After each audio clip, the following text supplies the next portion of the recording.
Grabación. Bien, ahí debe estar grabando. Eh, Voy a compartirles mi pantalla para que comencemos esto. Vamos a ver.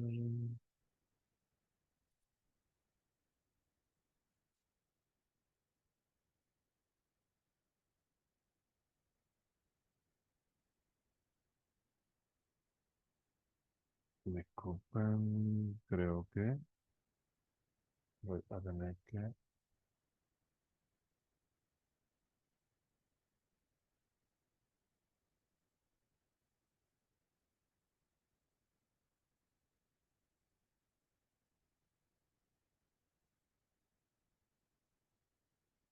¿Están viendo bien ahí la presentación?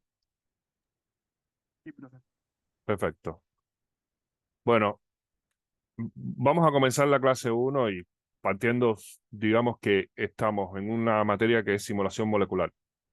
Eh, Como dice el nombre, simulación molecular, nosotros nos vamos a preocupar de hacer en un computador simulaciones de sistemas que están compuestos por átomos. Y vamos a ver que para poder hacer eso, tenemos que tener representaciones de esos átomos con los enlaces, con todas las características moleculares en una computadora. Y vamos a necesitar determinados programas que van a ser los encargados de hacer esos cálculos. Entonces, partamos de que la simulación molecular es un término general que va a englobar métodos teóricos y técnicas computacionales para modelar o simular el comportamiento de moléculas. ¿Para qué se hace esto? Bueno, en un laboratorio vamos a tener sistemas que queremos estudiar y esos sistemas, digamos, sistemas moleculares que queremos estudiar, los trabajamos en recipientes, que pueden ser recipientes, pueden ser frascos, etcétera, donde se hacen reacciones químicas, donde uno puede estudiar propiedades físicas de esos sistemas. O sea, hay muchas cosas que se estudian de esos sistemas moleculares. Pero cuando nosotros tenemos eh, una molécula colocada en un líquido o algo así, nosotros no tenemos acceso a las estructuras de esas moléculas como para poder estudiar las interacciones así en detalle. Nosotros lo que tenemos es un sistema que sabemos que molecularmente tiene una composición determinada, pero lo sabemos porque eso es lo que estudia la química. Al final, eh, esto, nosotros sabemos que eso es lo que estudia la química y la química es la que ha determinado, por ejemplo, que en un recipiente esté una molécula como esta que está representada aquí, que tiene oxígeno, que tiene carbono, que tiene nitrógeno, etcétera. Pero eso nosotros no lo podemos ver, nosotros no lo vemos en el recipiente, nosotros sabemos que si ese es un líquido que contiene agua, bueno, sabemos cuál es la composición del agua. Y si es un líquido que contiene etanol, sabemos también los químicos cuál es la composición del etanol. Pero eh, el agua y el etanol, por ejemplo, van a tener distintas propiedades físicas y los métodos computacionales lo que buscan es hacer simulaciones de por qué esas propiedades físicas son lo que son. O sea, por qué, por ejemplo, el agua tiene una temperatura de ebullición determinada y el etanol tiene una temperatura de ebullición diferente. Ese tipo de comportamiento físico uno lo puede simular si uno toma varias moléculas de agua y las coloca una al lado de la otra y hace determinados cálculos y después coloca cierta cantidad de moléculas de etanol, las coloca una al lado de la otra y hace el mismo cálculo. Entonces, con eso, nosotros vamos a poder ver esas diferencias físicas que ocurren entre un sistema y otro. Entonces, estaríamos dando una explicación a nivel atómico de por qué esas propiedades físicas son diferentes para esos dos compuestos. Pues eso es lo que busca la simulación molecular. ¿Y para qué buscamos eso? Si, bueno, si sabemos ya que el agua tiene una temperatura de ebullición y el etanol tiene otra, bueno, lo sabemos y ya. Pero ¿qué es lo que buscamos con este tipo de simulación? Bueno, lo que buscamos es que si después queremos hacer algún compuesto más sofisticado, algún compuesto que no conocemos y que queremos que tenga determinada temperatura de ebullición, pues si nosotros podríamos hacer una simulación de ese compuesto aunque él no exista, aunque él nunca se haya reportado, bueno, nosotros podemos hacer la simulación y si si esa metodología funcionó bien para un grupo de compuestos, entonces para el nuevo compuesto que yo estoy diseñando debería funcionar bien también. Entonces, con las simulaciones moleculares queremos dar explicaciones a fenómenos a nivel atómico, pero además queremos hacer predicciones de nuevas propiedades para esas sustancias. Entonces podríamos, de una manera mucho más barata, estar accediendo a propiedades de compuestos que no conocemos. Bien, la simulación molecular entonces se va a encargar de todo tipo de cálculo que enfrente todo tipo de propiedades de moléculas atómicas. Y las propiedades no solamente van a ser propiedades físicas, no necesariamente vamos a querer estudiar solamente la ebullición o la fusión o propiedades propiamente físicas, la densidad, otras propiedades eh, que podríamos caracterizar en líquidos, etcétera. No solamente eso, queremos caracterizar realmente todo tipo de propiedad. Dentro de ese tipo de propiedad también están las propiedades propias de los sistemas biológicos. Los sistemas biológicos tienen características especiales.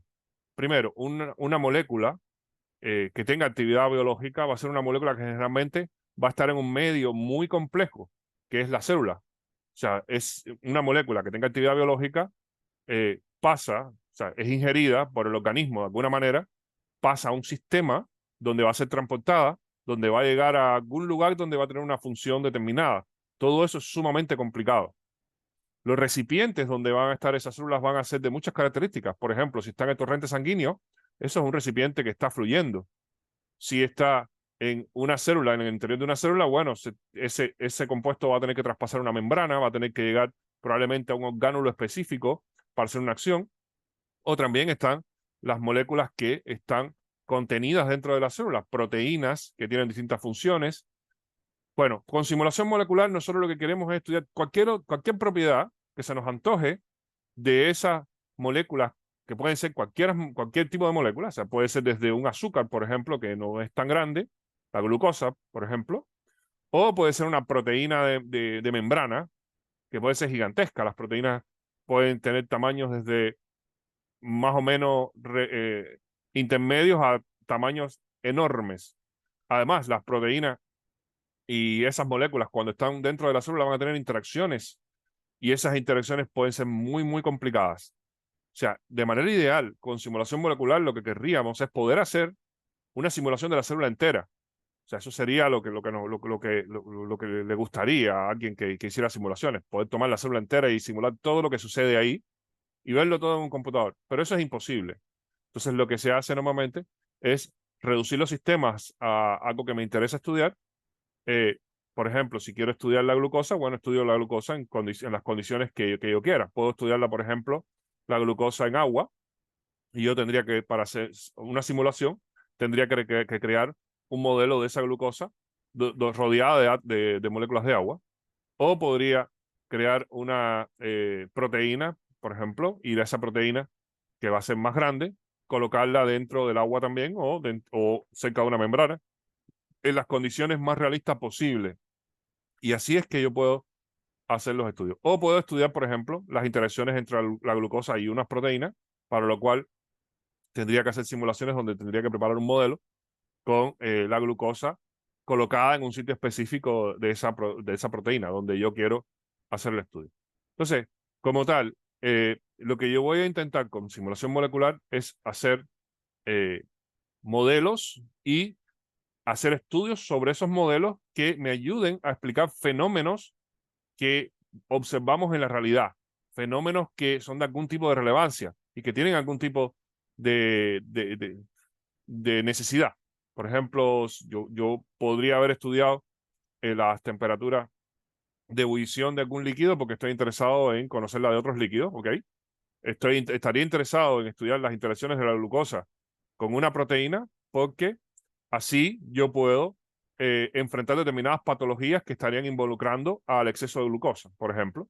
Entonces, con esa intención, uno hace el estudio de simulación molecular y con esa intención, si uno entiende el mecanismo de interacción de la glucosa con unas proteínas, entonces se podrían diseñar fármacos que podrían ayudar a resolver los problemas que tiene la interacción de glucosa con esas proteínas. O sea, entonces, estas simulaciones moleculares tienen una intención.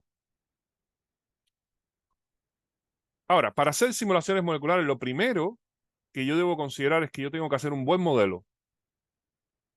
Y para hacer un buen modelo, yo tengo que considerar las características químicas de los sistemas moleculares o de los sistemas atómicos, de los sistemas químicos en general.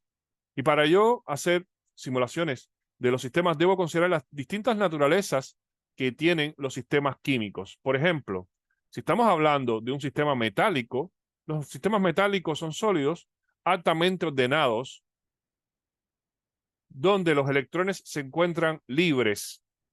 Entonces, yo te podría hacer un modelo que tendría que ser más o menos como lo que vemos aquí. Pelotas perfectamente ordenadas, con otras, que serían los electrones, mucho más pequeñas, caminando por todo el sistema libremente. Sabemos que los metales tienen esta característica porque al transportar la electricidad, ellos transportan electrones. Entonces, esa libertad de los electrones dentro de un sistema ordenado permitiría estudiar, por ejemplo, las propiedades de conductores.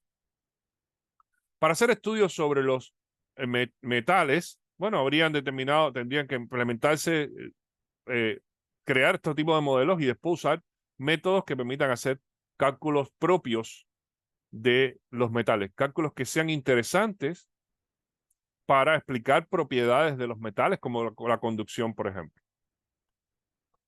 Si yo tuviera sales, como esto que vemos acá, bueno, las sales van a estar compuestas por iones positivos e iones negativos, que van a estar también ordenados. Siempre van a estar ordenados de manera de que una carga negativa va a enfrentar una carga positiva. O sea, una carga negativa, por ejemplo, del cloruro, estaría enfrentando a una carga positiva, por ejemplo, del sodio.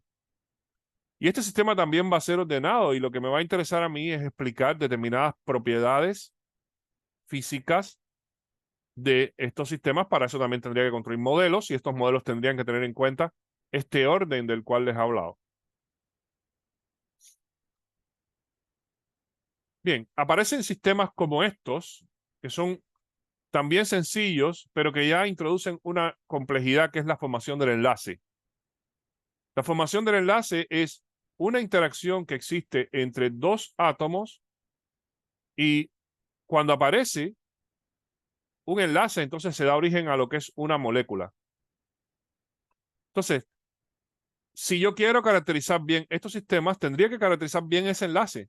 Tendría que caracterizar qué pasa con los electrones cuando forman ese enlace. Si yo quisiera hacer estudios donde yo quiera conocer sobre la formación de estos enlaces, bueno, tendría que considerar estudios, tendría que considerar modelos que tengan las distancias apropiadas entre los dos átomos, ¿verdad? O sea, tendría que conocer cuál es la distancia que existe entre un cloro y un cloro para formar el dicloro, entre un flúor y un flúor para formar el diflúor, entre un oxígeno y otro oxígeno para formar este doble enlace entre oxígeno. Y esas distancias que están caracterizadas físicamente, que se conocen por datos desde hace muchos años, tienen que estar presentes en mi modelo. Entonces, van a haber programas que van a tener registrados todos esos detalles, todas esas distancias. Y con eso yo voy a poder construir modelos fácilmente sin yo tener que estar buscando en libros cuáles serían esas distancias. Y una vez que tengo estos modelos, bueno, yo tengo que ver qué tipo de estudio voy a hacer. Por ejemplo, si yo estoy interesado en hacer estudios de cómo, de cuál es la temperatura de fusión, por ejemplo, del dicloro, tendría que hacer modelos donde están estas moléculas de dicloro por todos lados y usar determinados programas para ver qué tipo de estudio quiero hacer. Ahora, si yo estoy interesado en conocer detalles electrónicos sobre esta molécula, entonces voy a tener que usar otras metodologías que describan muy bien todo lo que son los parámetros electrónicos de los sistemas. Entonces, en estos sistemas se introduce el enlace, aunque de manera muy sencilla, y me corresponde hacer estudios de esos sistemas, haciendo modelos que también van a ser sencillos, pero que tienen que tener muy bien caracterizadas las distancias de enlace. Y según lo que quiero estudiar, también deberían tener caracterizadas todas las posiciones de los electrones. Desde el concepto de enlace, podemos generar estas moléculas muy sencillas, pero también podemos generar moléculas más complejas como estas que tenemos acá. Este tipo de molécula más compleja también está formada por muchos enlaces, como vemos acá. Por ejemplo, aquí en gris, todo lo que tenemos en gris son enlaces, son átomos de carbono. Lo que tenemos en blanco son átomos de hidrógeno. En azul son átomos de nitrógeno. Y en rojo son átomos de oxígeno. Y aquí en amarillo tenemos un átomo de azufre. Pues todos estos átomos están formando enlaces. O sea, cuando yo hago una representación como esta, yo estoy indicando que, por ejemplo, este carbono está enlazado a este carbono y está enlazado a este hidrógeno y también a este carbono. Las pelotas aquí se ven deformadas por las interacciones que tienen unas con otras. Entonces, si yo tuviera aquí, por ejemplo, esto es un benceno, lo que tengo aquí en el centro, bueno, si fuera un benceno, pues esto sería 6 carbonos que están formando aquí enlaces unos con otros, con los hidrógenos, con este oxígeno por este lado. Entonces, yo con esto estoy representando los distintos enlaces. Nótese que a diferencia de este modelo donde había un solo enlace, aquí tenemos muchos enlaces. Y cuando tengo muchos enlaces, entonces hay muchas posibles rotaciones, muchas posibles transformaciones de esta molécula. Y eso da origen a un concepto también que es importante, que es el concepto de muestreo molecular. El muestreo molecular va a ser lo que caracteriza a las distintas variantes que va a tener esta molécula por sus rotaciones de enlace. Entonces, va a ser mucho más complejo hacer el estudio de este sistema que de este otro. Ahora, van a haber programas también que se van a encargar del estudio de este tipo de sistemas.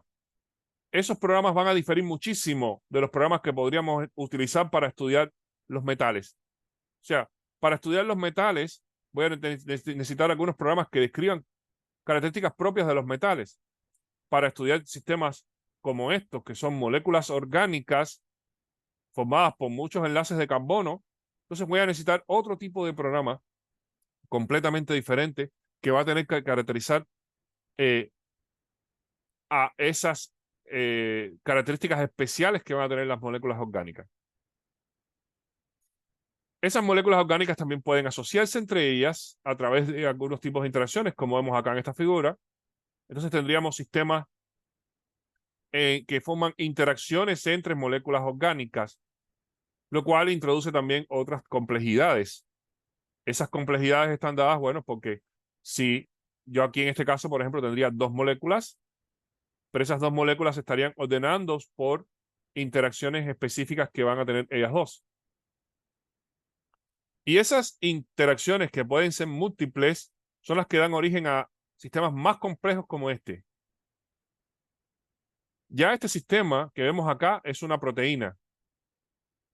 Esta proteína está representada así para poder distinguir 4 unidades específicas que ella tiene. Pero dentro de cada uno de estos sistemas que vemos aquí, que son como nubes, lo que hay son justamente interacciones como estas que estamos viendo acá. O sea, yo estoy representando las proteínas de esta manera, pero dentro de las proteínas hay muchos átomos formando enlaces. Por lo tanto, este sistema ya es muchísimo más complejo.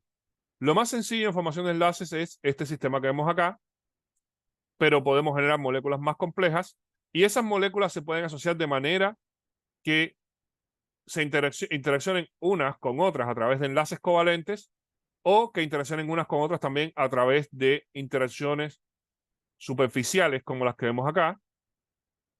Y eso es lo que va a dar origen a la formación de proteínas que están formadas por muchísimos enlaces.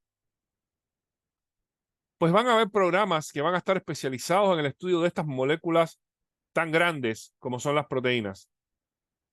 Moléculas grandes que van a estar asociadas, van a ser asociaciones muy grandes también, esas asociaciones de superficies que van a ser extremadamente grandes. Pues estas son esto que he mostrado en esta diapositiva, lo que muestra es la gran variedad, la gran variabilidad que pueden tener los sistemas químicos. Todos estos sistemas son de interés para el estudio en simulación molecular. Sin embargo, o digamos, en simulación química como tal. O sea, llamemos a esto, se llama química teórica, también se llama simulación de sistemas químicos. Química computacional también es un nombre que se le da a este tipo de sistema. Pero ya cuando nos enfrentamos a moléculas como tal, entonces entramos en el campo de lo que es la simulación molecular. La simulación molecular va a estar interesada en la simulación de sistemas que forman moléculas donde van a aparecer enlaces entre los átomos. Los programas propios del estudio de cada uno de estos sistemas son diferentes. Hay programas especializados en el estudio de metales que van a estar preocupados por características de los metales como la conducción y como otras más, espectros que dan los metales de distintas cosas. Y van a haber otros programas que van a estar más especializados en el estudio de moléculas químicas. Y va a haber una diferencia entre los programas que van a estudiar moléculas químicas pequeñas con respecto a programas que van a estudiar moléculas químicas grandes como las proteínas. Esas diferencias se van a ver en esos programas. Los programas van a estar especializados cada uno en este tipo de estudios. Entonces, si yo me hago especialista en simulación molecular, yo podría enfrentarme a cualquier programa que estudie cualquier tipo de sistema, realmente. Pero tendría que aprender, si soy especialista en el estudio de proteínas, tendría que aprender cómo estudiar moléculas pequeñas porque tienen otros métodos, tienen otros programas. Y si quisiera hacer estudios en metales, tendría que aprender a usar esos programas también. Tendría que aprender cosas nuevas que van a traer esos programas, finalidades que tienen esos programas que son diferentes a las que tienen los programas que estudian proteínas. Bueno, lo primero para enfrentar esa simulación molecular es que yo tengo que saber cómo construir un modelo. Y un modelo va a ser esto que vemos acá. Yo podría tener, por ejemplo, acá uno de estos huevos de plástico que tienen los átomos para que yo forme esta molécula y construya un modelo con pelotas de plástico y estaría generando esto. Ahora, para yo poder trabajar con esto en un computador, yo necesito que esto sea traducido de alguna manera a archivos. Tienen que haber archivos en la computadora que den cuenta de todo lo que está pasando en esta molécula. Y cuando digo todo lo que está pasando, es que esos archivos deben tener cada uno de los átomos que están en esta molécula y deben tener también cada uno de los enlaces que existen entre esos átomos. O sea, debe estar descrito, por ejemplo, que están estos dos carbonos, estos dos oxígenos y estos 4 hidrógenos. Pero que yo diga que están esos 2 carbonos, 2 oxígenos y 4 hidrógenos no es suficiente. Yo tengo que decir además que este carbono está enlazado a este oxígeno y que está enlazado a este otro, que este oxígeno está enlazado a este hidrógeno, que este carbono está a este carbono y que este carbono está a este hidrógeno, a este otro y a este otro. Y que, por ejemplo, no hay un enlace entre este hidrógeno que está acá y este oxígeno que está acá. O sea, yo tengo que tener un modelo que sea capaz de tener toda esa información y sobre ese modelo yo debo calcular. Bien, para yo tener esa información en un archivo, existen dos variantes. Una variante que van a ser las coordenadas cartesianas y la otra variante van a ser las coordenadas internas. Las coordenadas cartesianas va a tener lo siguiente. Por ejemplo, si yo tengo el agua, que está formada por un oxígeno y 2 hidrógenos, yo voy a tener que crear en coordenadas cartesianas una fila por cada uno de los átomos que está presente en esta molécula. Entonces, hay una fila para el oxígeno, al cual he llamado OH2. Es un oxígeno que se nombra OH2. Y hay dos filas para el hidrógeno que llamé hidrógeno 1, H1, y al hidrógeno que llamé hidrógeno 2, H2. Estos tres átomos pertenecen a la misma molécula, a la cual yo estoy llamando TIP3S.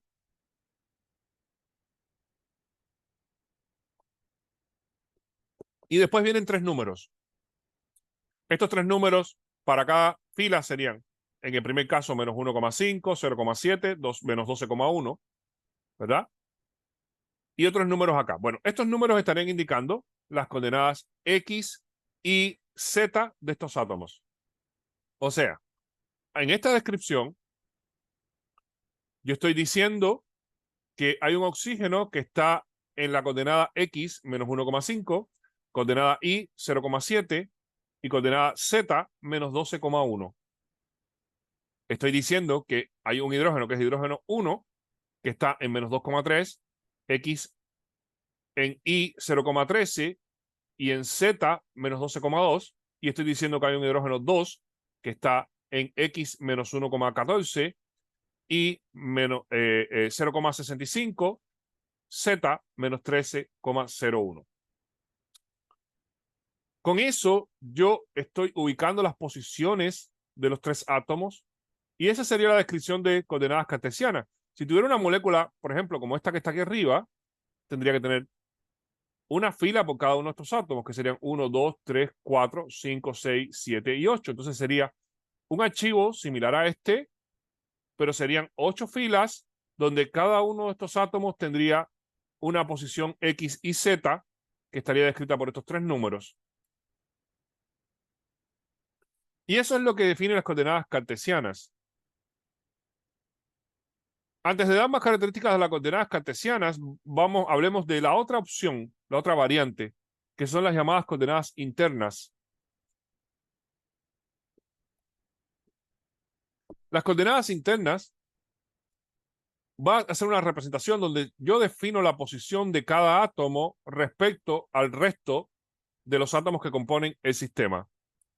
O sea, eso querría decir que yo tendría que dar, primero, pondría como referencia a un átomo y estaría dando las coordenadas de los demás átomos según esa primera referencia que yo di. Eso se ve de esta manera. Se genera esto que vemos acá, que es algo que se llama matriz Z. La matriz Z, que es propia de las coordenadas internas, va a estar integrada por átomos, enlaces y ángulos, con la finalidad de decir dónde está cada átomo con respecto a la referencia que yo definí. Por ejemplo, en esta molécula tengo dos carbonos, carbono 1 y carbono 2. Tengo 6 hidrógenos, hidrógeno 3, 5 y 7 por acá, hidrógenos 4, 6 y 8 por acá. Como referencia yo parto colocando el carbono 1, que es este acá. Y para yo definir los demás átomos, entonces yo defino cuál cuáles átomos están enlazados a este carbono 1. Bueno, después del carbono 1 me aparece el carbono 2, que está aquí, está enlazado al carbono 1. Por lo tanto, yo lo señalo como carbono 2 con una distancia de 1,54 con respecto al carbono 1. Y con eso estoy representando que se está formando un enlace. O sea, al yo colocar el carbono 2 aquí, 1,54 y 1, estoy indicando que el carbono 2 está a una distancia de 1,54 formando enlace con el carbono 1. Ahora pasaría a describir el hidrógeno 3. El hidrógeno 3 va a ser este hidrógeno que va a estar a una distancia de 1 angstrom con respecto al carbono 1, formando un ángulo de 109,5 grados con el carbono 2. Nótese que el hidrógeno 3 está solamente enlazado al carbono 1. Pues yo, para indicar su posición, una vez que tengo carbono 1 y carbono 2, yo debo indicar a qué distancia está con respecto al carbono 1 y qué ángulo forma con respecto al carbono 2. Entonces, eso se representa así. H 1.0, 1, 109,5, 2, donde eso me está indicando que el hidrógeno 3 está a una distancia de un ángstrom formando enlace con el carbono 1, como vemos aquí en la figura, y formando un ángulo de 109,5 grados con el carbono 2, como vemos en la figura. O sea, aquí se forma un ángulo que químicamente es de 109,5 grados. Si yo voy a describir el hidrógeno 4 que aparece aquí, fíjense que el hidrógeno 4 está enlazado al carbono 2, entonces yo tendría que describir hidrógeno 4, un ángstrom con respecto al carbono 2 y forma 109,5 grados con respecto al carbono 1. Y con eso yo tengo descrito dónde está el hidrógeno 4. Pero yo antes ya tenía descrito también el hidrógeno 3. Y el hidrógeno 3 está en esta posición. Y el hidrógeno 4 está en esta otra. El hidrógeno 4 también tiene una posición referente al hidrógeno 3. Y eso también lo debo describir para ser preciso en mi descripción. Por lo tanto, yo digo que además el hidrógeno 4 tiene 180 grados en un ángulo diedro con respecto al hidrógeno 3. O sea, primera columna estaría representando los enlaces. Segunda columna estaría representando los ángulos de 3 átomos. Y tercera columna estaría representando los ángulos diedros. Donde un ángulo diedro es un ángulo que involucra a 4 átomos. Y para yo hacer una descripción de un ángulo diedro, debo intentar superponer los 2 átomos centrales y ver qué ángulo se forma entre los átomos que quedan en las esquinas. Por ejemplo, si yo superpusiera 2 encima de 1 y moviera todo esto hacia la derecha de manera que lo colocara aquí, el hidrógeno 4 quedaría en posición opuesta al hidrógeno 3, o sea, a 180 grados. Como es un ángulo que involucra 4 átomos, es un ángulo diedro y esos 180 grados están representados en este número. Si yo quiero representar el hidrógeno 5, entonces lo haría de esta manera. El hidrógeno 5 está enlazado a carbono 1. Hidrógeno 5 forma un enlace de un ángstrom con carbono 1 y forma un ángulo de 109,5 grados con el carbono 2, que es el ángulo de 3 átomos. Y además forma 60 grados de ángulo diedro con respecto al hidrógeno 4. O sea, si yo superpongo el carbono 2 con el carbono 1 y el hidrógeno 4 lo coloco acá, entonces el ángulo que forma hidrógeno 4 con 5 ya no es 180 grados como pasaba aquí, ahora es 60 grados porque hidrógeno 5 está más cerca. Si quiero hacer la misma descripción pero con el hidrógeno 6, entonces el hidrógeno 6 está a una distancia de un ángstrom con respecto al carbono 2, formando un ángulo de 109,5 grados con respecto al carbono 1, que es este ángulo de acá, y menos 60 grados con respecto al hidrógeno 5. O sea, si yo superpongo 2 con 1, puedo sacar el ángulo diedro entre 6, 2, 1, 5, y voy a ver que el ángulo es 60 grados también, pero con el menos yo estoy indicando que es un ángulo que está en sentido contrario al ángulo que tenía 5 con 4. Fíjense que aquí 5 y 4 tuvieron un ángulo de 60 grados. Si yo veo 5 y 4, 4 estaría a la derecha de 5 si yo superpongo esto, y 6 quedaría a la izquierda de 5, y con eso estaría diciendo 60 grados y menos 60 grados, estaría indicando que uno está hacia un lado y el otro está hacia el otro. Si yo quiero caracterizar a 7, entonces puedo decir que 7, hidrógeno 7, está a un ángstrom de carbono 1, 109,5 grados con respecto al carbono 2 y 180 grados en diedro con respecto al hidrógeno 6, que es este diedro que estábamos viendo acá. Nótese que si yo muevo 2 para acá, 6 y 7 van a quedar opuestos, quedan a 180 grados. Y por último, tendría que caracterizar al hidrógeno 8, que lo caracterizo a través de, bueno, enlace con carbono 2 de un antro, 109,5 grados con respecto a carbono 1 y 60 grados con respecto a hidrógeno 7. O sea, si yo el diedro que estarían formando 8 con 7 pasa a través de 2 y 1 y el ángulo que estarían formando sería 60 grados. Bien. Nos hemos demorado harto tiempo aquí en la descripción de las coordenadas internas de esta molécula. Para que vean una cosa, primero, la descripción es muy compleja. Es mucho más compleja que las coordenadas cartesianas que vimos antes, en las cuales solamente podíamos colocar estos números X y Z y fin de la historia. Sin embargo, el nivel de detalle de esta descripción es mucho mayor. ¿Bien? O sea, con esta descripción yo estoy describiendo quién está enlazado a quién, con qué ángulo. Y con eso, yo, haciendo una lectura de esto, tengo una idea muy precisa de dónde está todo el mundo. Si yo no tuviera esta representación aquí, yo podría, con esta descripción, construir la molécula de manera muy sencilla. Mientras que, si yo no tuviera la molécula, esto no me permite tener una construcción tan sencilla a vista. Entonces, las coordenadas internas hacen una descripción muy detallada del sistema. Y eso es una ventaja que va a tener. Sin embargo, tiene la desventaja de que es demasiado, puede llegar a ser demasiado compleja.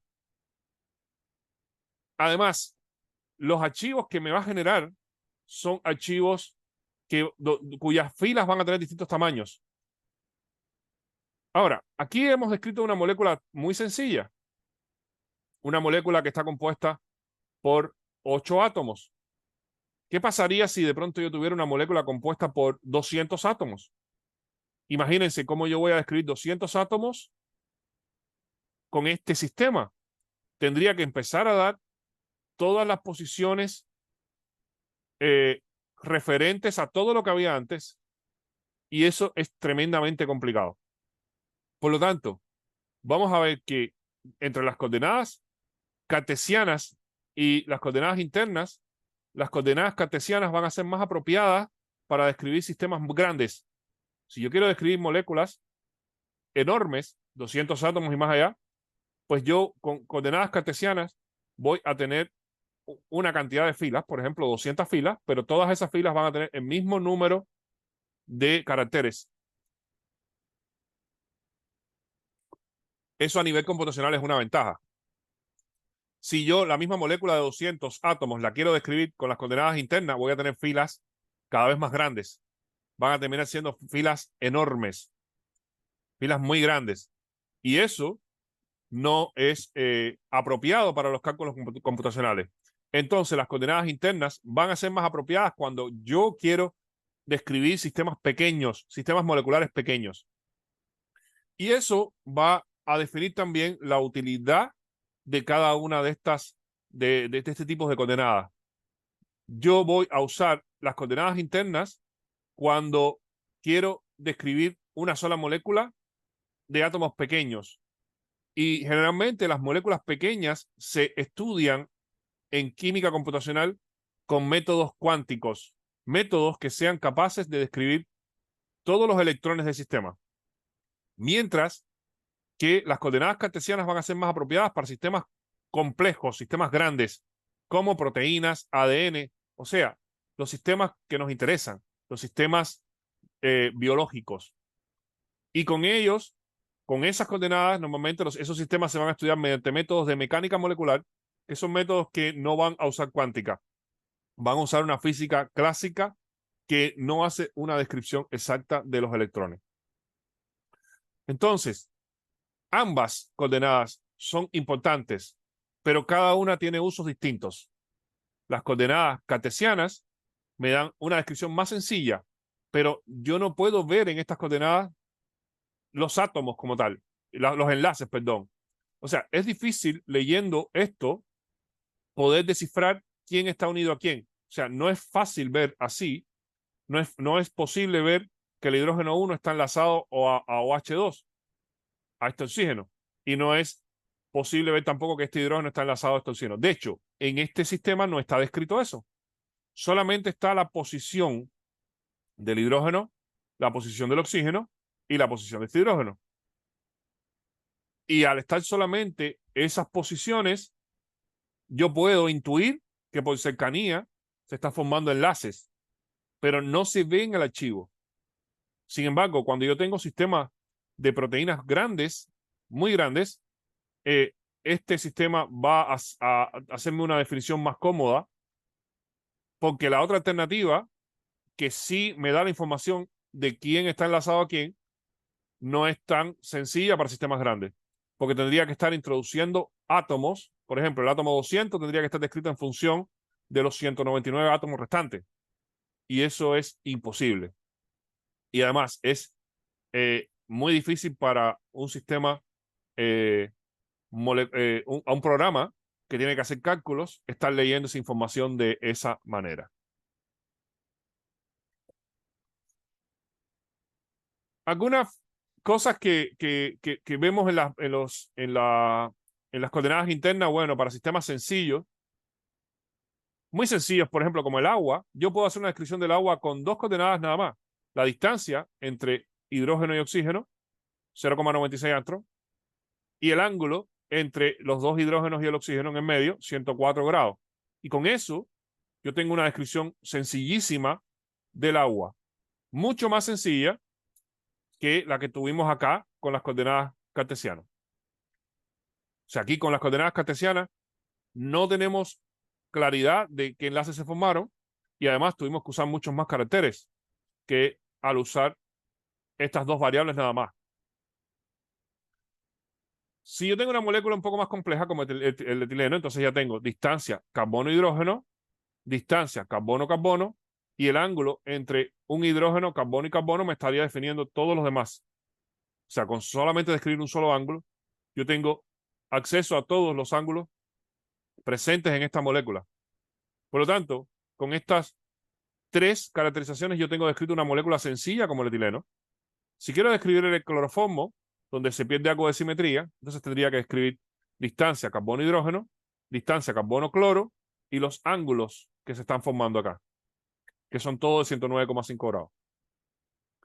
Cuando ya tengo una molécula ya un poco más grande, como la etilamina, que tiene menos simetría, entonces fíjense que ya aparecen más parámetros a caracterizar en las coordenadas internas. Entonces, una pequeña subida solamente en la cantidad de átomos ya me complica muchísimo las coordenadas internas.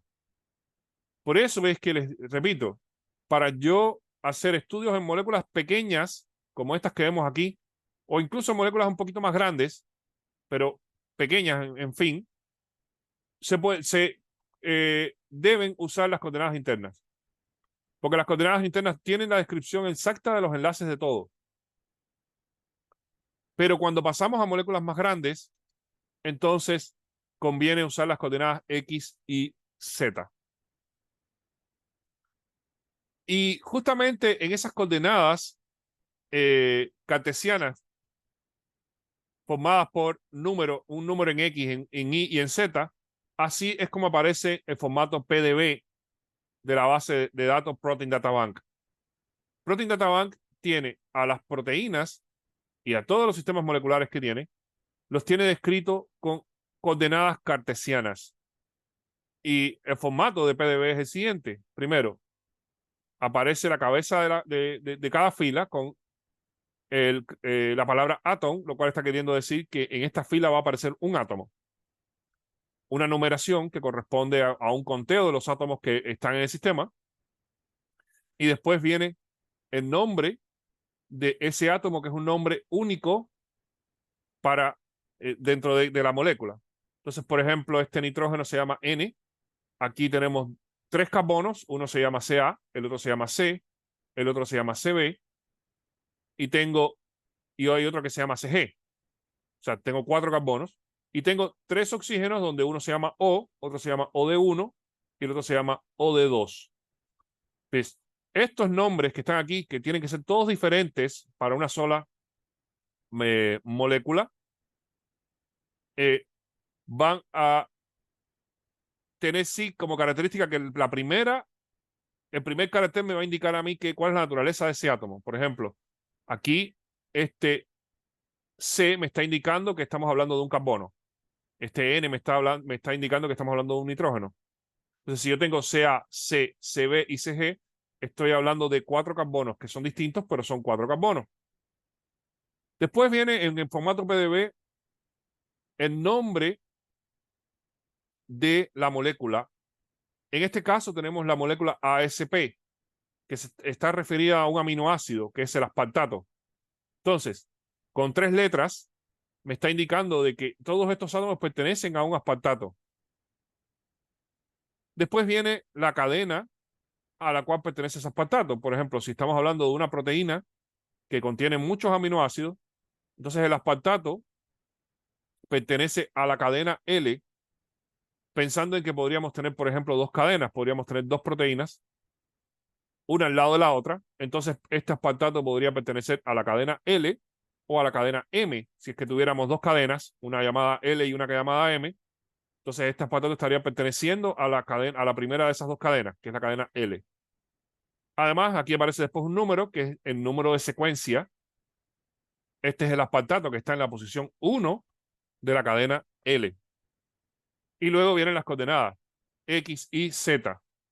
Nuevamente, con estas coordenadas no es posible ver quién está unido a quién. No es posible ver que este carbono está unido a este oxígeno, o si este Cg está unido a este oxígeno o está unido a quién.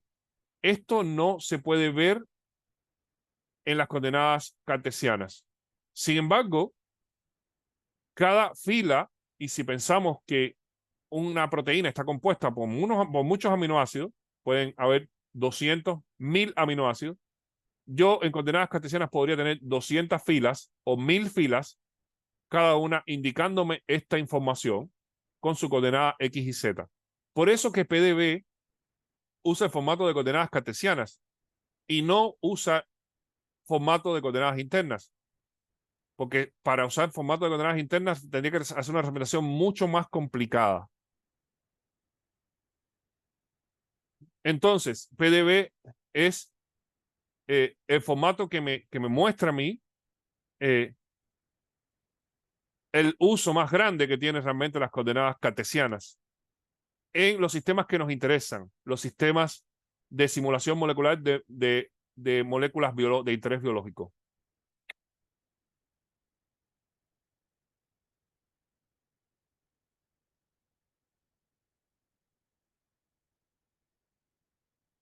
Bien,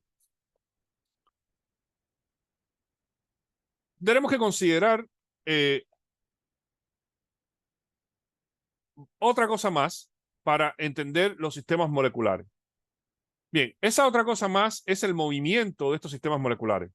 Por ejemplo, si yo tengo las coordenadas cartesianas de este aspartato que tengo acá, ese aspartato está representado de una manera fija. Pero si yo roto un ángulo del aspartato, entonces las coordenadas X y Z van a cambiar. Si el aspartato además se desplaza y que el espacio tridimensional, esas coordenadas van a cambiar. Lo que no puede cambiar es la distancia de enlace que existe entre los átomos que están formando enlace. Eso no es fácil de ver en el archivo, pero cuando uno use métodos computacionales, sí se va a tener en cuenta. Entonces, debo conocer cómo influyen las rotaciones en los átomos. Y para eso debo entender que hay determinadas distancias y ángulos que son fijos en los sistemas.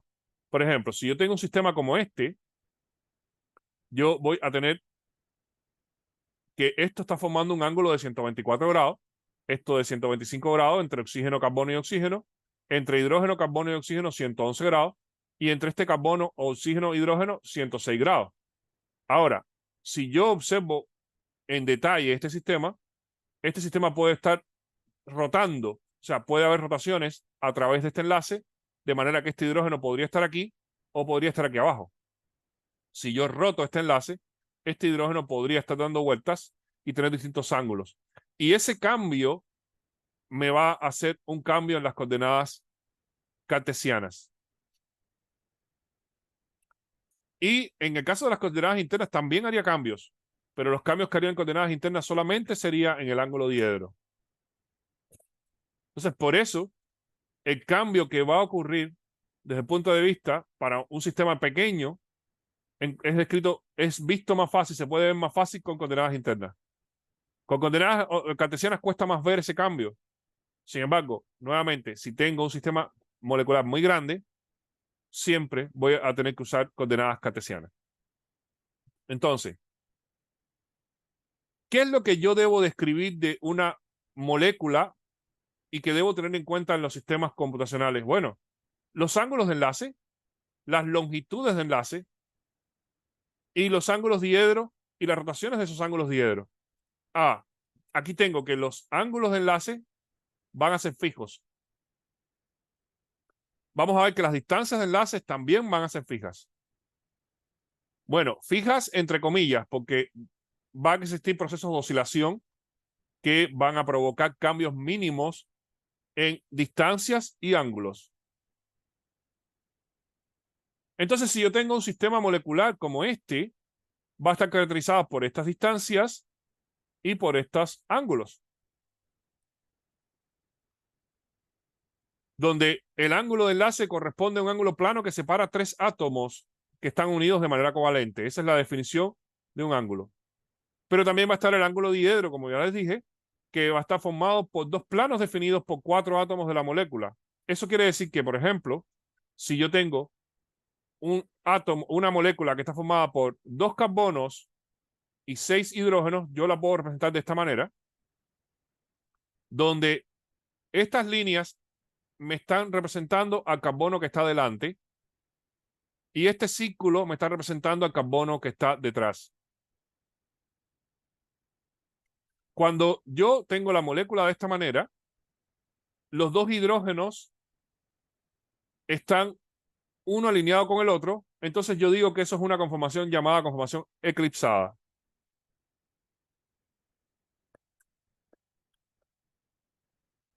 Eclipsada porque cada uno de los átomos está eclipsando al otro.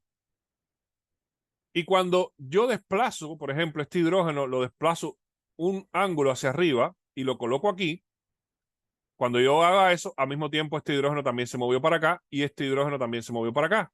Entonces yo tengo esta otra conformación que se llama conformación alternada.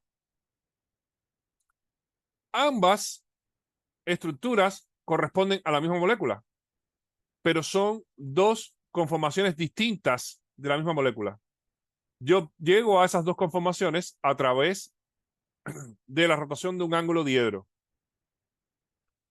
Pues esto es sencillo en este sistema, que es pequeño, pero llega a ser más complejo cuando tengo sistemas moleculares grandes, como las proteínas. Las proteínas van a estar formadas por muchos ángulos diedros que pueden rotar. Entonces van a existir muchas rotaciones, muchos cambios conformacionales. Y eso tiene que estar descrito en las coordenadas, ya sea a través de coordenadas internas o coordenadas cartesianas. Ese cambio en las rotaciones va a tener que estar descrito en esas coordenadas. Entonces, cuando yo trabajo con un programa que hace cálculos, ese programa tiene que ser capaz de recibir un archivo con unas coordenadas cartesianas iniciales, como estas, por ejemplo, y va a tener que ser capaz de transformar esas coordenadas cartesianas a otras coordenadas cartesianas, manteniendo la integridad de la molécula que se está estudiando. Y lo que se va a tener en cuenta entonces es en esa descripción todo esto, las longitudes de enlaces, los ángulos de enlaces y los ángulos diedro. Nótese que eso no es fácil de leer aquí. Aquí no es posible hacer una lectura de las distancias de enlaces, de los ángulos y los ángulos diedros. Sin embargo, los programas que lean este archivo van a tener que ser capaces de calcular todo eso a través de estos números. y van a poder hacerlo. Y como pueden hacerlo, entonces podemos trabajar con coordenadas cartesianas. Bien, tomemos 10 minutos de receso y seguimos a las 13:10.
Bien, continuamos. Continuemos. Bien, ¿alguna duda de lo que hablamos, de lo que vimos? De todas maneras, eh, siempre cuando nos vemos presenciales es mucho más interactivo. Pero si alguien tiene una duda ahora,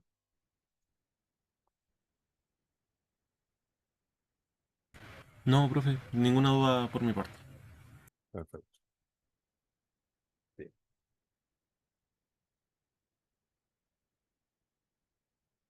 Bueno, eh, una parte del asunto son las coordenadas atómicas y los enlaces que se forman, los ángulos que se forman, cómo se representan esas estructuras eh, para trabajar con ellas. O sea, entiendan que cuando yo digo que tenemos las coordenadas internas y coordenadas cartesianas, estamos refiriéndonos a los archivos, cómo están los archivos que contienen la información molecular. Esos archivos, bueno, si yo tengo un archivo de coordenadas, por ejemplo, un archivo PDB, es un archivo que tiene un nombre .pdb y cuando yo lo reviso adentro, lo saco con un editor, tenemos un archivo de coordenadas cartesianas. Y esas coordenadas cartesianas son las que son leídas para un programa para entender la información molecular. Pero eso no lo es todo. Más allá de que tenemos un conjunto de átomos que están colocados formando enlaces, etcétera, también hay otros conceptos que van asociados a esos sistemas. Y esos conceptos eh, es- eh, se refieren a que yo no puedo colocar ese conjunto de átomos de la manera que a mí me dé la gana. O sea, yo tengo que respetar determinadas reglas físicas para más moléculas. Y el respeto por esas reglas está descrito en algo que se llama la superficie de energía potencial. Bien, para eso tengo que entender primero lo que es la energía potencial. O sea, la energía potencial va a ser la energía o fuerza que mantiene los átomos de una molécula unidos en una posición determinada, una posición fija. Y cuando me refiero a los átomos también, bueno, me refiero a todos los componentes realmente del átomo y de la molécula. Y esos componentes del átomo también se refiere al núcleo, a los electrones y a todo lo que pueda aparecer en el sistema. Entonces, si yo quiero hacer una descripción de la existencia de un sistema determinado, pues el concepto de energía potencial es el que me indica a mí si ese sistema existe o no. Por poner un ejemplo, eh, en la atmósfera tenemos el nitrógeno y el hidrógeno aparecen como moléculas diatómicas, o sea, existen como dihidrógeno y como dinitrógeno. Se asocian dos nitrógenos para formar una molécula, se asocian dos hidrógenos para formar una molécula. También se asocian dos oxígenos y forman el dioxígeno, y ese es el oxígeno que tenemos en el aire. Sin embargo, existe otra variante del oxígeno que es el ozono, que son tres oxígenos. Esos tres oxígenos forman una molécula y forman otra variante. Esa variante del ozono está en otra parte de la atmósfera donde las condiciones para él son las apropiadas.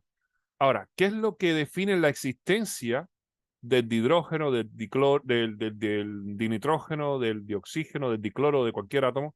Bueno, lo que va a definir eso es que hay una energía potencial que favorece la formación del enlace por encima de la no formación del enlace. O sea, en la atmósfera, cuando tengamos átomos de hidrógeno sueltos, se van a rápidamente enlazar y formar el dihidrógeno. En la atmósfera, cuando tengamos dos oxígenos sueltos, rápidamente se enlazan y forman el dioxígeno. Y en otra parte de la atmósfera se enlazan tres oxígenos y se forma el ozono. Y eso está definido por la energía potencial. ¿Por qué? Porque energéticamente es más favorable la formación de el dihidrógeno con respecto a que tenga dos hidrógenos sueltos, los hidrógenos sueltos por ahí, como átomos. Es más favorable en cuanto a energía potencial la formación de el dinitrógeno con respecto a que tenga átomos de nitrógeno sueltos por ahí. ¿Bien? Entonces, la formación de esos enlaces y además la formación de las moléculas como tal está restringida por valores favorables de la energía potencial. Cuando yo me refiero a una molécula más grande, como por ejemplo una proteína, también el concepto se aplica. O sea, la proteína va a venir con un enrollamiento propio y único que va a variar, pero que va a girar alrededor de una estructura global. Pues esa estructura tiene que estar favorecida por la energía potencial, una energía potencial adecuada, una energía potencial que es mejor a que tú tuvieras a esa proteína estirada como si la trajéramos directamente de la secuencia. Si la traemos la proteína directamente de la secuencia, y sería una tira gigante, una tira grande, que sería como una serpiente grande, pues eso va a ser menos favorable que el enrollamiento que finalmente hace que la proteína forme esa estructura única. Entonces, esa es la manera de uno manejar la energía potencial. Ahora, no es que exista una forma única de cada molécula. No, lo que va a existir es distintas variantes de esa molécula que se van a llamar conformeros, y esas distintas variantes van a tener energía potencial favorable. Y esas variantes van a existir por encima de otras que no van a ser favorables. Y a todo el conjunto de energías permitidas para un sistema, a todo el conjunto de energías potenciales permitidas para un sistema, se le va a llamar superficie de energía potencial. La superficie de energía potencial, entonces, va a ser el conjunto de valores de energía potencial para todas las posiciones relativas de todos los átomos respecto al núcleo que componen un sistema. O sea, para yo hacer una descripción de la superficie de energía potencial, tendría que describir todos aquellos valores bajos y altos del sistema cuando yo empiece a rotar los ángulos rotables por todos lados. O también cuando yo empiece a describir distintas posiciones de los electrones en el sistema. Depende de hasta qué punto yo haga la descripción de la superficie de energía potencial. Si yo hago la descripción de la superficie de energía potencial hasta sin tener en cuenta los electrones, entonces estaría preocupándome solamente de los enlaces rotables. Y si yo tuviera una descripción hasta el nivel electrónico, tendría, bueno, entonces una superficie de energía potencial mucho más compleja, porque los electrones pueden provocar muchos niveles de energía diferentes a nivel cuántico, que es un nivel más complicado de este análisis. Pero quedémonos solamente con la superficie de energía potencial cuando nos referimos a rotación de ángulos.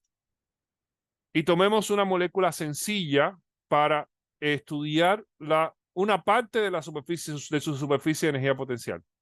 Y me refiero a esta molécula que está compuesta por 4 carbonos, donde el primer carbono se los muestro acá. Disculpen, déjenme poner el puntero. El primer carbono sería este que vemos acá. El segundo carbono es este punto que vemos acá. El tercer carbono estaría indicado por este círculo. Y el cuarto carbono está aquí, está enlazado al círculo, o sea que estaría detrás de manera eclipsada con respecto al primero. Entonces, esta molécula que vemos aquí es el N-butano, donde tengo 4 carbonos en línea enlazado a 3, 6, 8, 10 hidrógenos. Cuando nos encontramos en esta variante donde los dos CH3, los dos grupos H3 están eclipsados, entonces la energía potencial de este sistema va a ser alta. Para yo construir la superficie de energía potencial, debo rotar el ángulo diedro. Este ángulo diedro que está entre este CH3 y este CH3 me va a definir esa rotación. Supongamos que avanzamos en la rotación hasta que lleguemos al CH3 de adelante a 60 grados. Cuando tenemos eso, entonces la energía potencial fue disminuyendo debido a que está disminuyendo la tensión que existe entre estos dos grupos en la forma eclipsada. La energía va disminuyendo hasta que llegas a 60 grados y 60 grados es el punto donde el CH3 está intermedio entre este CH3 y este hidrógeno de acá. Por lo tanto, la energía aquí va a ser un mínimo. Si yo continúo rotando, me estaría acercando, este CH3 se estaría acercando a este hidrógeno, estaría acercándose a eclipsar a este hidrógeno. Por lo tanto, la energía va a aumentar hasta que llegue un momento donde este CH3 está eclipsando este hidrógeno y este CH3 está eclipsando este hidrógeno. Porque cuando avanzó este CH3, este hidrógeno de aquí también avanzó. Entonces aparece una conformación, una nueva conformación eclipsada, donde ahora los CH3 están a 120 grados entre ellos, y por lo tanto a los 120 grados apareció un máximo porque llegamos a una conformación eclipsada. Si yo continúo rotando, entonces el CH3 sigue avanzando, se va alejando de este hidrógeno, la energía va disminuyendo hasta que llega a esta posición donde el CH3 se encuentra totalmente opuesta al CH3 inicial. Por lo tanto, el ángulo diedro aquí está a 180 grados, que está representado aquí en el eje X, y llegamos a un mínimo de energía, que es cuando el CH3 se encuentra entre estos dos hidrógenos exactamente. O sea, llegó de estar eclipsando este hidrógeno a un mínimo y de aquí se va a desplazar y va a empezar a continuar a eclipsar a este otro hidrógeno. Por eso es que se originó un mínimo y cuando él sigue avanzando, empieza a aumentar la energía otra vez porque este hidrógeno está llegando a este CH3 y llegó nuevamente a un máximo cuando este CH3 está eclipsando este hidrógeno y este CH3 quedó eclipsando este otro. Si yo continúo desplazándome, al irme de aquí estoy disminuyendo la energía hasta que llego a esta posición donde ya he rotado 300 grados y llego nuevamente a otro mínimo cuando estamos con el CH3 en la posición intermedia entre eclipsar a este hidrógeno y eclipsar a este CH3. Y cuando sigo rotando, llego a la misma posición inicial y llego al máximo inicial. Lo que ha ido variando acá es la rotación de un ángulo diedro entre 0 grados, 60 grados, 120, 180, 240, 300, 360 grados, que 360 grados es cuando llegue otra vez al cero. Y esa rotación la ha ido caracterizando con la energía potencial que va teniendo el sistema a medida que se avanza en esa rotación. De manera que obtuve este máximo, este otro, y este que es el mismo que el primero, y obtuve este mínimo y este mínimo. Y si yo continuara rotando este, volvería a llegar a este. Nótese que cuando los H3 están eclipsados, los dos, llegué al mayor máximo de todos. ¿Ok? Que es en esta posición, y cuando volví a llegar a esa posición otra vez, llegué a un máximo que es el más elevado de todos. Y después tengo otros máximos donde se está eclipsando un CH3 con hidrógeno y otro CH3 con hidrógeno. Esto provoca menos tensión que esto. Por lo tanto, estos máximos tienen un menor valor en cuanto a energía. Nótese que además tengo tres mínimos, ¿verdad? De estos tres mínimos, tengo el mínimo más bajo de todos, donde los dos H3 se encuentran opuestos a 180 grados. O sea, aquí la tensión que existe entre los dos H3 es mínima, porque ellos están en posiciones totalmente opuestas. Por eso este mínimo es el mínimo más bajo de todos. Y después tengo estas dos posiciones, que son dos mínimos que tienen el mismo valor, donde una tiene el CH3 a una distancia de 60 grados por este lado, y la otra tiene el CH3 a una distancia de 60 grados, pero por el otro lado. Entonces, ellas no son iguales, son espejos una de otra, pero ambas, al ser espejos, tienen el mismo valor de energía en cuanto a mínimo. Entonces, estos mínimos tienen un valor menos negativo que con respecto a este mínimo de acá. Cuando yo estoy analizando una superficie de energía potencial tan sencilla como esta, o mucho más compleja, porque aquí estamos analizando una superficie de energía potencial que se deriva de la rotación de un solo ángulo diedro. Cuando yo tengo un sistema más complejo, realmente se tienen muchas rotaciones de muchos ángulos diedros. Por lo tanto, el problema no es tan sencillo como este. Pero cuando yo tengo un sistema cualquiera, yo estoy interesado en los mínimos del sistema. Y en este sistema yo voy a tener entonces, estos mínimos son los que me interesan a mí, son los mínimos que definen la abundancia del sistema. ¿Qué me están indicando estos mínimos? Bueno, me indican que si yo tengo N-butano, la mayor proporción de las moléculas de N-butano van a estar en estos mínimos. O sea, van a estar así, así y así. A este mínimo, que es el más bajo de todos, se le llama mínimo global. El mínimo global es aquel mínimo que es el más bajo de todos. Se supone que el mínimo global es el mínimo en el cual la molécula va a permanecer más, porque tiene la menor energía posible. La molécula va a querer ir a la menor energía posible. Y vamos a tener estos otros mínimos que no son los más bajos de todos. O sea, el más bajo es este es el mínimo global. Estos que están más arriba se van a llamar mínimos locales. Los mínimos locales van a ser aquellos mínimos que no son el más bajo de todos, o sea, que no son el mínimo global. Ustedes podrían decir, bueno, si existe un mínimo global y este es el más favorecido en energía, entonces los mínimos locales podrían no considerarse, ya que la estructura seguramente va a querer venir siempre aquí. No es exactamente así. O sea, los mínimos locales también van a estar presentes en el sistema.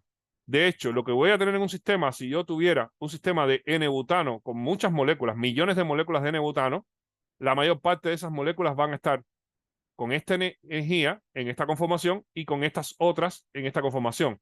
Y hay que considerar también que el mínimo global es uno solo, mientras que los mínimos locales son muchos. En este caso, tenemos dos mínimos locales por cada mínimo global. Por lo tanto, aquí también hay que considerar que la posibilidad de llegar a un mínimo local que puede aparecer en el gráfico dos veces es superior a la posibilidad de llegar a un mínimo global. O sea, todas las moléculas no van a estar en el mínimo global, va a haber una proporción. Si yo tuviera un sistema más complejo, para ese sistema, donde podría tener muchos átomos rotando, muchos ángulos diedros rotando, ¿verdad? Pues yo voy a tener un solo mínimo global y muchos mínimos locales, lo cual quiere decir que el acceso al mínimo global podría ser más difícil, porque tendría que llegar solamente a un solo mínimo global dentro de muchas alternativas que va a tener el sistema.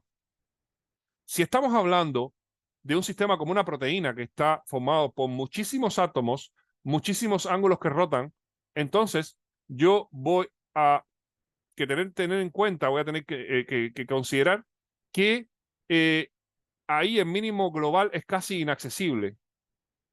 De hecho, en un sistema como proteínas no me interesa realmente llegar a obtener un mínimo global.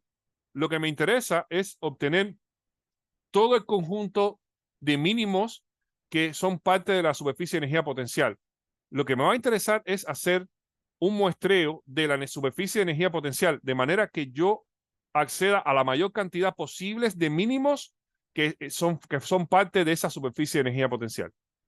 Entonces, el concepto de superficie de energía potencial no es solamente llegar a localizar el mínimo global.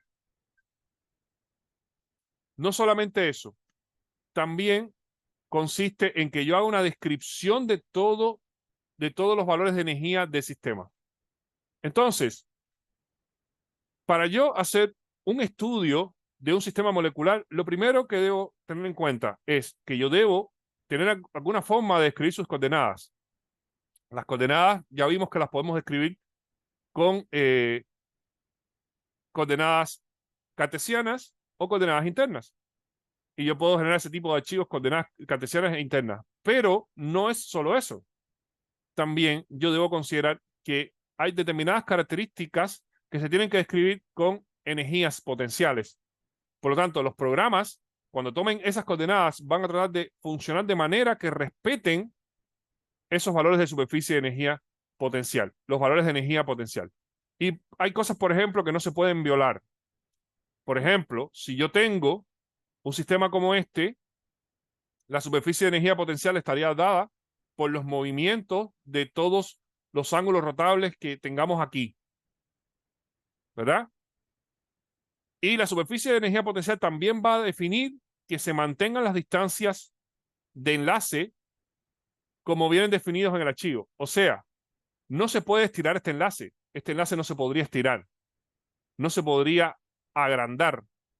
No se podría deformar este benceno de manera que tenga una estructura diferente, así, muy diferente a lo que es el benceno. Todo eso no va a poder pasar porque los programas, para que eso pase, vas a tener que aumentar la energía potencial del sistema. O sea, para tú poder deformar esta molécula y desplazar este átomo de carbono, por ejemplo, 10 angstrom hacia la derecha, eso va a provocar un aumento enorme de la energía potencial. Entonces, los programas van a verificar que eso no suceda a través de mantener en valores aceptables la energía potencial. Entonces, si yo tengo una molécula como esta, los enlaces se van a mantener a las distancias que deben estar gracias a que hacer un aumento de esas distancias, hacer un aumento o una disminución de estas distancias va a ser un aumento grande de la energía potencial. Por lo tanto, esas distancias se van a mantener en el lugar donde deben estar gracias a la energía potencial. Pero, además, si yo quiero acceder a distintas posibles rotaciones de esta molécula, no todas las rotaciones son aceptadas. No todas. Solamente van a ser aceptadas aquellas rotaciones que son mínimos de la superficie de energía potencial, que llevan a mínimos en la superficie de energía potencial. Cualquier aumento enorme de la energía potencial no va a poderse acceder a él. También hay otro problema. Si yo quiero pasar de este mínimo a este mínimo, puede ser que esta barrera sea alta, sea muy alta.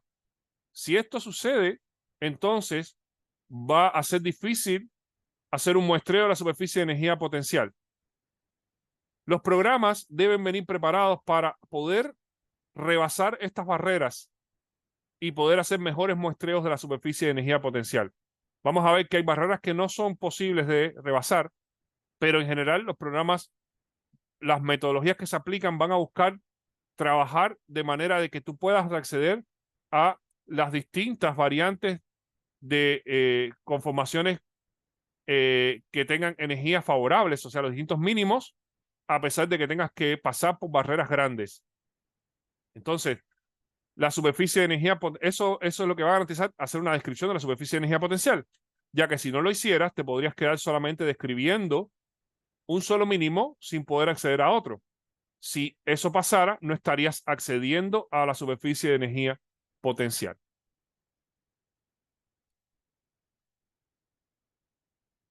Bien, hablemos hoy también de representaciones moleculares, que es algo también relevante para poder seguir trabajando con sistemas moleculares.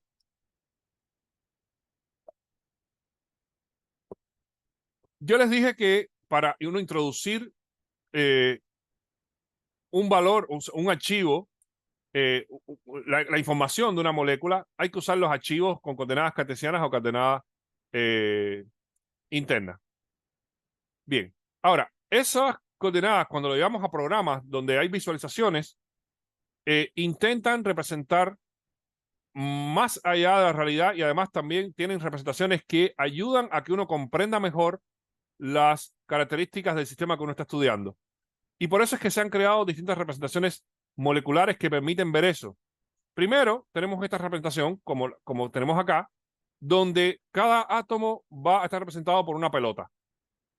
Y los enlaces van a ser bastones que van a unir esas pelotas. Entonces, si yo quiero representar una molécula y entender bien quién está unido a quién, esta es la representación ideal. Porque aquí yo voy a estar viendo qué átomos están unidos a quién con facilidad.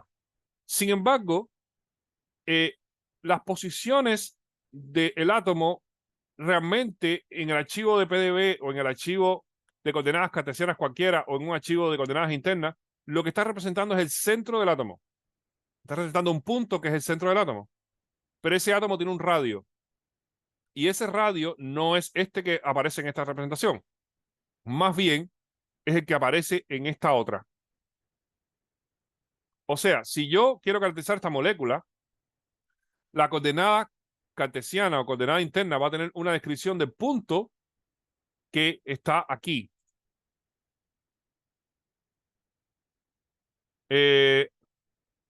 ¿Alguien tiene problemas de conexión? ¿Solamente es alguien, es Martín o todos tienen problemas de conexión?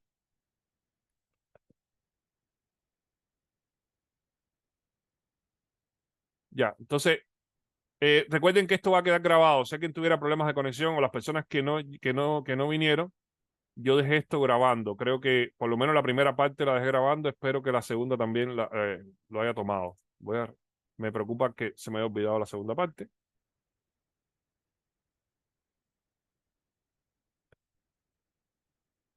Bien. De todas maneras, si algo no queda grabado, yo tengo materiales que grabé cuando estábamos en pandemia, entonces yo estaría revisando de que todo quede bien, pero creo que sí que se está grabando. Eh, bien, como les decía, realmente la estructura, aunque uno represente esto en el centro, la verdad es que hay un radio más grande del sistema, que es este que ustedes ven acá. Lo que sucede es que si yo representara toda esta molécula con ese ángulo, disculpen para poner el puntero, si yo representara toda esta molécula con esta representación sería muy difícil ver quién está enlazado a quién. O sea, imagínense que yo coloque toda esta nube roja y que no sea transparente, como está aquí, y entonces no vería nada. Entonces, por eso es que se usan estas representaciones.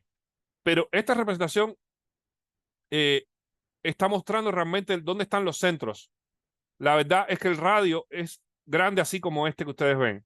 Entonces, por eso se usan representaciones como esta cuando uno quiere ver cuál es el radio que realmente ocupa, cuál es el espacio que realmente ocupa un átomo en la molécula. Entonces, los programas de visualización normalmente permiten ver mejor así, pero también tienen la opción de que tú puedas representar así. Y así tú puedes ver cuál es el volumen que realmente ocupa los átomos. Y además, podrían modificarse también de esta manera. Por ejemplo, donde se está coloreando cada bola con el radio ancho para que uno pueda ver más o menos quién está enlazado a quién. Sin embargo, nuevamente, esto no permite ver con tanta claridad como esto que vemos acá. Por eso normalmente se usa esta representación que lo que define es dónde están los centros, que es lo que uno recibe en la coordenada. Ahora, los programas, cuando están calculando, sí consideran los radios reales. O sea, aunque no aparezca en el archivo PDB, cuando se calcula, sí se consideran los radios reales que van a tener los átomos. Y eso va a ser determinante en lo que se obtiene, en el empaquetamiento que puede tener una proteína, por ejemplo. Cuando nos referimos a proteína, si queremos representar de esta manera tantos aminoácidos, entonces tampoco entendemos nada. Por eso es que existen estas representaciones, las representaciones cartón, ribbon, que donde yo puedo ver dónde están las hélices, dónde están las sábanas betas. También yo puedo tomar los programas de visualización y representar de esta manera, pero no voy a poder ver nada. O sea, si yo ahora tomara la proteína y la representara de esta manera, no voy a poder ver las hélices, no voy a poder ver nada. Entonces, por eso yo tengo que jugar con las distintas alternativas. Y de hecho, lo que muchas veces se hace es usar combinaciones. Por ejemplo, aquí yo estoy viendo una combinación donde veo con esta representación la molécula y por otro lado estoy viendo la superficie. Y ese tipo de mezclas de representaciones se pueden hacer gracias a las opciones que tienen programas de visualización. Programas como BMD, PyMol, Maestro y otros más. Estos que estoy diciendo, BMD, PyMol y Maestro, hoy en día son por mucho los más usados. Todos ellos tienen distintas opciones para uno poder visualizar las moléculas de distintas maneras, para poderlas visualizar de manera que yo entienda la información, que yo entienda quién está unido a quién y que yo entienda también cuando necesite eso, entender, que yo entienda la superficie que realmente, el volumen que realmente abarcan las moléculas. Otro tema de las superficies moleculares es esto que sucede cuando yo tengo las bolas representadas y estas bolas realmente están pegadas unas a otras. O sea, lo que veíamos aquí. O sea, yo tengo aquí bolas, por ejemplo, esto es un oxígeno. Sin embargo, ese oxígeno está cortado aquí debido al otro carbono. Por lo tanto, la bola que yo tenía aquí no está como tal. Hay una parte de esa bola que quedó solapada por la bola que tenía al lado. Esa pérdida de la estructura de bola va a hacer que si yo tengo un sistema formado por muchas bolas, van a haber partes de ese sistema que van a estar involucrados en la formación del enlace y otras partes que no. Pero además, si yo tengo un sistema muy grande, imagínense un sistema como este, donde tengo muchas bolas aquí puestas, va a haber una parte del sistema de esta bola que va a estar accediendo al exterior y hay otras partes que no. Por ejemplo, de esta bola, todo esto está accediendo al exterior. Sin embargo, de esta bola de acá, solamente esta pequeña parte es la que está accediendo al exterior. De esta bola que está aquí, no hay nada accediendo al exterior. O sea, de hecho, estas tres bolas no están expuestas al exterior. Entonces, esto que sucede es algo que se llama superficie accesible al solvente o área accesible al solvente. Y esta área accesible al solvente va a ser aquella superficie que va a tener realmente el sistema con respecto al exterior. ¿Ya? Y es un fenómeno que se va a dar debido a este solapamiento que existe entre las bolas. Ahora, este sistema se mueve. Cuando este sistema se mueve, pueden haber cambios grandes. Y esos cambios grandes pueden originar que esta bola que no estaba afuera, de pronto sí está afuera. O sea, si yo hago cambios muy grandes aquí, van a haber bolas que estaban totalmente expuestas, que podrían ya no estar tan expuestas, y otras que estaban escondidas, que podrían estar más expuestas. Entonces, si yo analizara eso en el tiempo, tendría que llegar a un promedio. El promedio de la superficie accesible al solvente va a estar dado por todas las posibilidades que existan en una molécula, y si una molécula es muy compleja como las proteínas, entonces evidentemente el área accesible al solvente o superficie accesible al solvente va a tener que calcularse considerando distintas conformaciones con distintos valores de energía potencial. Entonces, esta superficie accesible al solvente también va a cambiar, es una característica que va a cambiar para distintos mínimos del sistema. Y eso es algo que también se debe tener en cuenta y que viene del hecho de que no podemos considerar que los átomos son unos puntos, sino tienen un radio que va a generar un volumen grande. Bien, eso es todo lo que tenía para hoy. Con esto quisiera parar acá. Les indicaría, bueno, ¿tienen alguna pregunta, alguna consulta?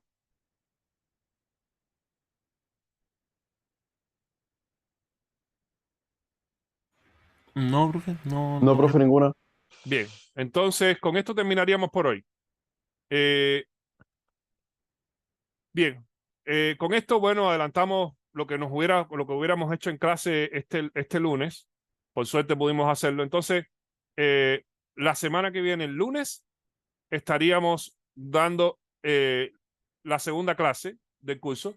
Primero vamos a llegar y vamos a analizar un poquito algunos detalles del syllabus y del curso como tal. Y después continuaríamos con los contenidos como tal de simulación molecular en la primera unidad. Y sí, estoy ya trabajando para que ustedes el próximo viernes tengan el primer laboratorio. ¿Okay? Entonces, esto sería todo por hoy. Muchas gracias por haber asistido y espero que todos estén bien y que se cuiden, por supuesto. Y bueno, nos estaríamos viendo entonces el lunes. Nos Nos vemos, vemos, profe. profe. Nos vemos. Cuídese, profe. Chao, chao. Chao. Que tenga un fin de semana. Gracias, igual a ustedes.